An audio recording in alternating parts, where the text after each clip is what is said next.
আপনার বাল বাচ্চা রাস্তায় কান্না করে ভাই, এটা আমার অভিশাপ। আপনি আমার ফল আপনি চিন্তাই করছেন, আপনি আমার ফল চিন্তাই করছেন, এর জবাব আল্লাহর তরফ থেকে পাবেন।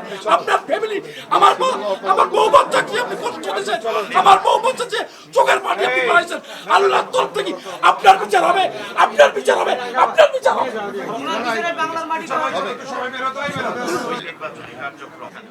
না কথা ঠিক আছে আপনার, কিন্তু আমার ওই ফলাফলে আপনার অফিসারতে একটা অফিসার অনেকে সই নাই, একটা অফিসারকে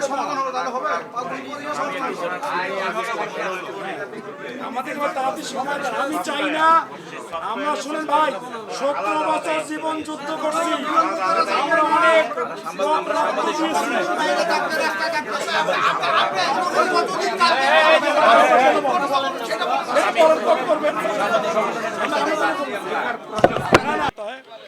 প্রশাসনের নগ্ন হস্তক্ষেপের কারণে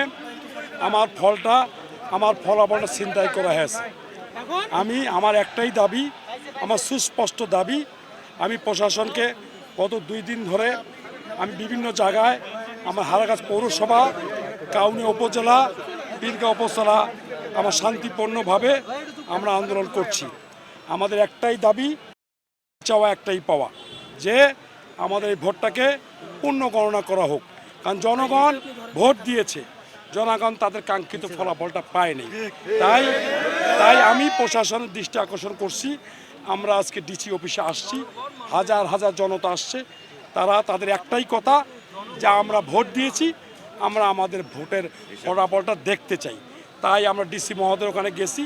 ডিসি মহোদয় আমাদের বলছে সব ধরনের প্রসেসিং তারা করছে, আশা করি তারা অতি সত্বর আমাদের ভোটটা পূর্ণ গণনা করবে।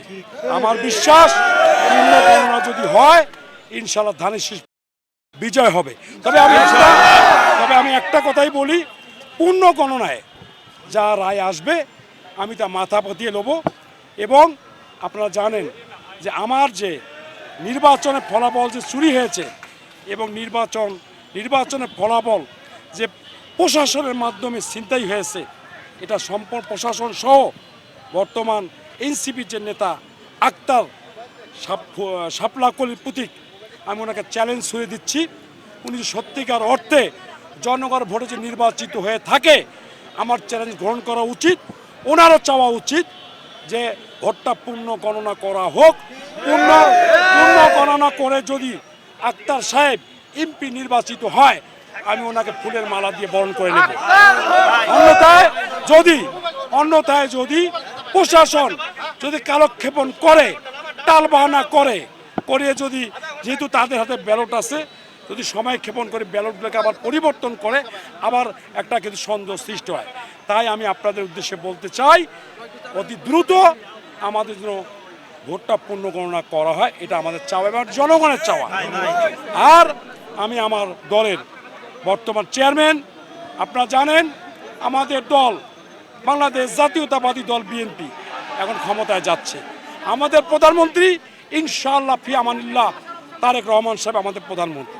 আমি তারেক রহমান সাহেবের দৃষ্টি আকর্ষণ করে বলতে চাই যে এইখানে জনগণের রায় ছিনতাই হয়েছে, প্রশাসনের নগ্ন হস্তক্ষেপে আমার এই রায় ছিনতাই হয়েছে।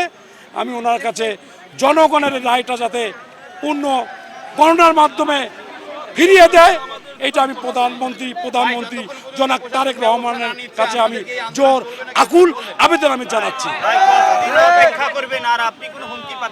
না, আমাকে বিভিন্ন আননোন নাম্বার থেকে আমাকে হুমকি দেওয়া হচ্ছে, আমার গাড়িতে হামলা করছে, আমার গাড়িতে ককটেল মারছে।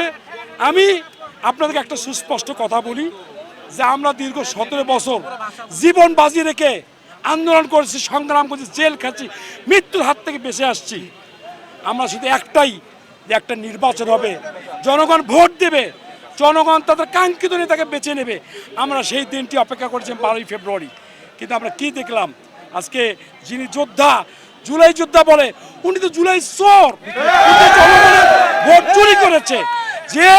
যে নেতা, যে জুলাই যোদ্ধা জনগণের রায় চুরি করে থাকে, সে অনেক কিছু চুরি করতে পারবে। আমি আপনাদের বলতে চাই যে আমি ওনাকে চ্যালেঞ্জ ছুড়ে দিচ্ছি, আমি পূর্ণ গণনা চাই, ওনার যদি বুকে পাটা থাকে উনি পূর্ণ গণনার সাথে একমত হোক, হয় পূর্ণ গণনা করে যদি এমপি নির্বাচিত হয় আমি তাকে ওয়েলকাম করব। আমি আপনাদের মাধ্যমে বলতে চাই, আমাকে ভয় দেখায় লাভ নাই। আমার জীবনে যদি কোনো ঝুঁকি আসে, আমার যদি কোনো মৃত্যু হয়, এর জন্য দায়ভার কিন্তু আক্তার সাহেব এনসিসিকেই নিতে হবে। এটা আমি আপনাদের উনি আমাদের আমরা ওটা পর্যায়ক্রমে আমরা দেখছি, আমাদের পর্যায়ক্রমে আমাদের আন্দোলন চলতেই থাকবে। আমরা আইনের প্রতি শ্রদ্ধা রেখে শান্তিপ্রিয়ভাবে আমাদের আন্দোলন চলবে ইনশাআল্লাহ।